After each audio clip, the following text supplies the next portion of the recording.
Greetings, fanboys and fangirls. Jared here with another video review from Fanboys Forever. And today I'm so excited to finally bring you my review of the Masters of the Universe Masterverse New Eternia He-Man. Now, this has been a collection I've been looking forward to for quite a while because I think it represents something actually fairly original in the Masters of the Universe branding at a time when there's a lot of different products out there. So I've been really excited to talk about this particular subset of figures. So what exactly is this? To put it simply, this is a He-Man figure based on the original artwork of Mark Taylor. Even though that's not exactly what they're calling it, I would definitely call this the Mark Taylor art collection. Originally, the late great Mark Taylor had made a drawing of He-Man as a straight-up barbarian with horned helmet and all. And we can see that this figure follows that original drawing. Not only that, but it does come with some alternative parts. You can make a much more traditional He-Man from the figure. And I can't wait to look at both modes. Let's go ahead and take a closer look at it in the box.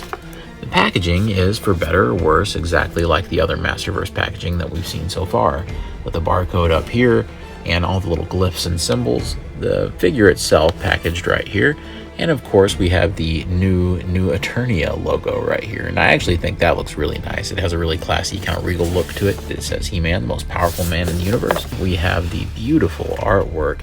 I really wish that this artwork could be spotlighted a little bit more on the front of the packaging itself. Kind of like how in G.I. Joe Classified, some of that art makes it onto the front as well as the side. I think that's what they should strive for moving forward in the future. On the back, we have a really good look at some more of that artwork, and it just looks incredible. And this really cool little bio, definitely hinting more towards that original kind of mini comics continuity. And down here we have the barcode and copyright info in case it helps you out. All right, without further ado, let's get this guy out of the box. All right, and here we have New Eternia He-Man out of the packaging. So you'll notice that he looks quite a bit different than when we first saw him a few seconds ago in the package. This figure has a completely alternative look. You can see that I've went ahead and I've transformed him into the standard He-Man look. The way we'll handle the review is at the beginning, we'll have him like this, and then I'll show you that we can transform him kind of as we go. So let's go ahead and just look at the basic details and the sculpting of this traditional He-Man look. Now, this is, of course, the alternate head that it includes. That is your more traditional kind of toy He-Man head that's made to sort of look like, I guess, some of those old oil paintings and a lot of that great old artwork. You can see that he uses that familiar body sculpting, but there's some things that have been done differently here. The way that the harness fits over the chest seems to emphasize this upper torso more, and it kind of helps the proportions out. So I think that is very much appreciated. You can also see that he's got this big gold gauntlet here with these details, and it has some leather work kind of interior there. He also has kind of a gold bracelet right here, and he has a power sword, which is different than the power swords we've seen before, with kind of a hilt that's actually wrapped in some sort of material like leather, and it actually has kind of a sparkly finish on the sword there that's baked into the plastic. You can see that they've kind of created sort of a halfway point that sort of looks like He-Man's classic cross symbol, but it's stylized as well, so I think that works out really nicely. He-Man isn't wearing the furry shorts, but instead like a leather loincloth and a very ornate gold belt that matches the big bracelet and also his gauntlet over here. So I like that touch quite a bit, and you can see that there's all sorts of great kind of texture work on that. And you can see that he's just got the brown shorts. And then moving on down, you have these cool boots, and these are new. These are kind of barbarian-esque boots. It also has a neat little area, like a holster for this dagger. Of course, the dagger comes out of He-Man's boot, and it is also one of the weapon accessories, and it's quite nice. It is funny that there's an imprint left in the fur so that the dagger can go in, but I do appreciate that because chances are I'm not going to have that dagger out very often. And on the back, all these details carry forward with this whole harness, which is removable, and I'll show you that later, where you can switch the looks out. And you have his cool axe, which also has that sparkly finish, and you can just take that right out, and it just stores on the back so that you can see the back of He-Man as well. Overall, I'm very satisfied with this look for He-Man. I was actually quite surprised with how effective this more classic alternative take was. I really didn't know exactly what to expect once you got them pared down like this, but I am very, very pleased, and this ends up looking incredibly accurate to some of those old paintings, especially that first artwork from those original comics. So I think it's really nice. The facial likeness is really, really good. It really answers a whole lot of the concerns about the He-Man heads that we've gotten so far. It ends up looking quite a bit like those old paintings. And I even had the added bonus, even though I blind bought it off of Entertainment Earth, my eye tamper graphics are actually straight on this head and the other, so it's kind of a mini miracle. Even their promo shots had the eye tamper graphics way off of the sculpted eyeballs. I'm very blessed to have gotten a good sample. This just is a glow up for the entire body mold that we've seen in the past that, you know, we've all had our misgivings with, or I think a lot of us have, because of that sort of lank to it. But the way that, like I said, they have this situated and the way that it just all works together, I think it looks quite good, actually. The legs are still maybe a little long for my taste, which is something that I think continually comes back on this He-Man body sculpt, and even in that new 40th anniversary figure, it sort of appears that that's the case. Let's get into articulation. You can see that we've just got hinges right here at the shoulders, and that's no problem at all. We have a swivel right there at the shoulder. We have a double joint at the elbow, but of course He-Man's bicep is pretty big, so this is as far as it can go. It's still pretty effective. You can see that He-Man's hand can rotate. You do have a hinge right there, so you can do different things with the sword. It might have been nice if the hinge went the other way as well, but hey, you take what you can get.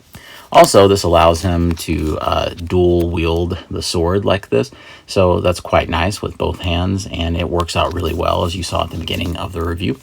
I love this joint right here. You can do so much with it, and it's fairly well sculpted on the transition, so it doesn't look awful at almost any angle you put it at. It has a tendency to look fairly natural, so I actually like that. There is a cut at the waist, which sometimes just gets left out these days, so that's nice. Of course, I almost forgot the head up here. It can go up and down a little bit of side to side, but there's really not much to it because it is interchangeable. This is where the big improvement has come in from that original He-Man figure. You can see that the little dumbbell joints in there are quite different than what we had with the original.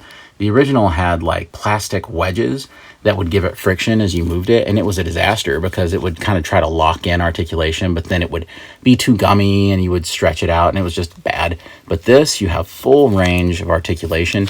It actually feels good. It doesn't feel cheap at all.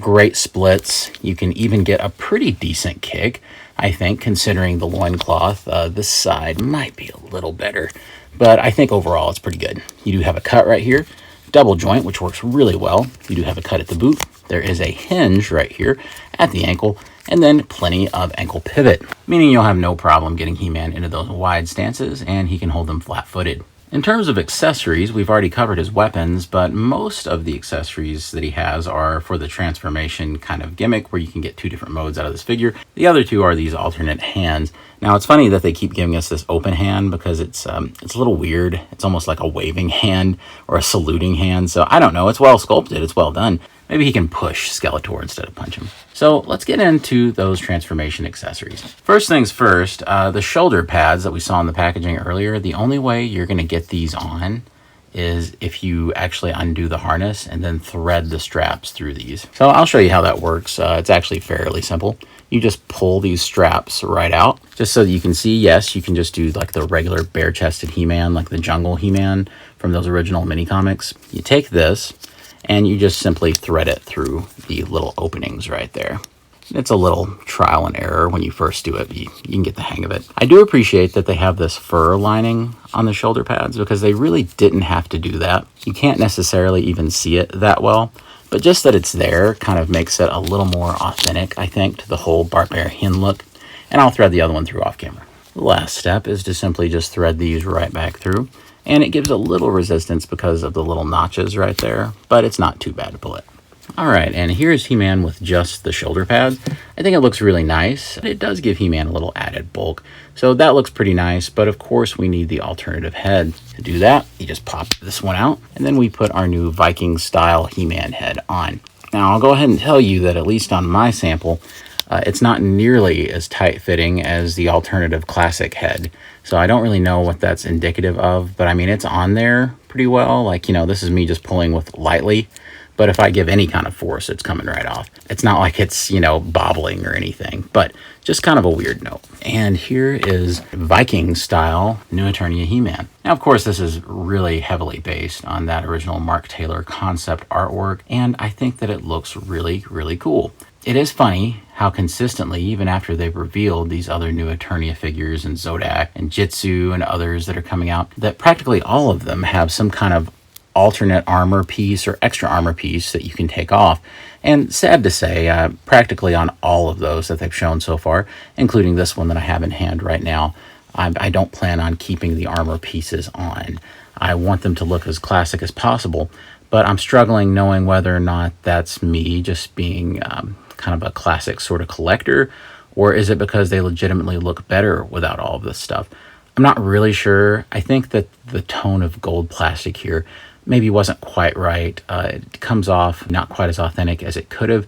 Perhaps they could have gone for more of a bronzy color, but we all know how difficult it is for these companies to get the gold plastic right in the first place. This could probably greatly benefit from dry brushing on some kind of wash. As for the He-Man head itself, it's really, really terrific. This head is just superb, and I love what they did with the face. I love what they did with facial expression. I love the helmet. It's very accurate to that old classic artwork. And I especially like, and they didn't really have to do this, they have the ears and the all-important He-mullet, which is He-Man's, of course, his true source of power.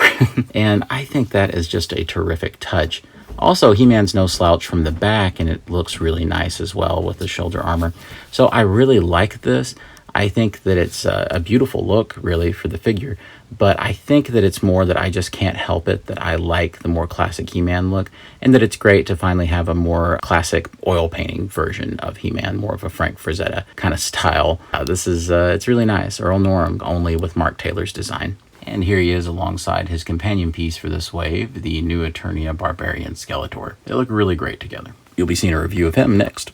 And here we have our Hebrews side by side, and you can see that the team at Mattel come quite a ways, I think, in a very short amount of time. These two really show quite an evolution in what they've been doing and how they've done it. And I know that this guy's supposed to be more animated, but this is just a much more competent looking figure.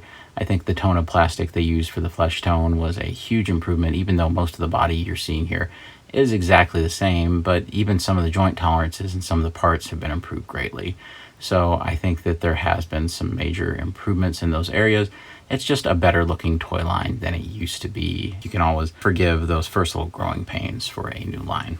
And here he is in the form that I'm probably going to keep him in most of the time, and this is of course your best evidence for just how much a new coat of paint, new head, and few new parts can really do for your figure line, and it's quite an improvement. And here we have He-Man riding high atop his faithful steed, Battle Cat.